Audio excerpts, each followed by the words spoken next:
अस्सलाम वालेकुम। मोहम्मद अमीन Urdu lecturer superior college के इलाका। आज एक पब्लिक मैसेज के साथ आपके सामने हाज़िर है। जैसा कि आप जानते हैं कि मौसम बहार की आमद है, तो इसलिए हम सबको चाहिए कि अभी से दरख्त लगाना शुरू कर दें। दरख्त लगाने की अगर ज़मीनी अहमियत की बात की जाए तो ये सबसे पहले ज़मीनी कटाव को रोकते हैं। उसके बाद फिर इंसानों को बैठने के लिए साया और फिर जलाने के लिए लकड़ी भी मुहैया करते हैं।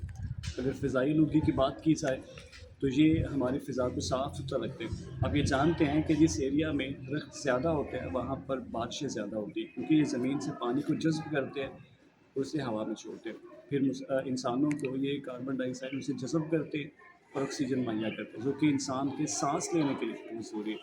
अगर हम अपने और अपने अगली जनरेशन का ख्याल रखना चाहते हैं, उनको एक अच्छा और साफ़ सुथरा माहौल देना चाहते हैं, तो हमें आज से दरख्त लगाने चाहिए। वैसे भी हुकूमत पाकिस्तान ने ये जो एक हफ्ता एक प्लांटिंग अ ट्री एक वीक शुरू करने जा रही है, तो हम सबको चाहिए कि उसमें बढ़ चढ़ के हिस्सा लें और अपने अपने हिस्से का एक दरख्त लगाते जाएँ, जो कि हमारे लिए इस दुनिया में भी और अगले ज़माने में भी सबका ज़रिया हो। सबसे अहम और ज़रूरी बात कि हम सब दरख्त तो लगा लेते हैं, लेकिन उसकी देखभाल नहीं करते। पहला 1 हफ़्ता या पहला 1 माह हम उसको रोज़ पानी देंगे, उसकी देखभाल करेंगे, लेकिन बाद में उसको छोड़ दिया जाता है। दरख्त लगाएँ, लेकिन उसका ख़्याल भी रखें, अपने बच्चों की तरह। आज अगर आप उसे अपने बच्चों की तरह पालेंगे, तो कल को वो आपको अपने बच्चों की तरह पालेगा, आपको हर तरह से फैसिलिटेट करेगा।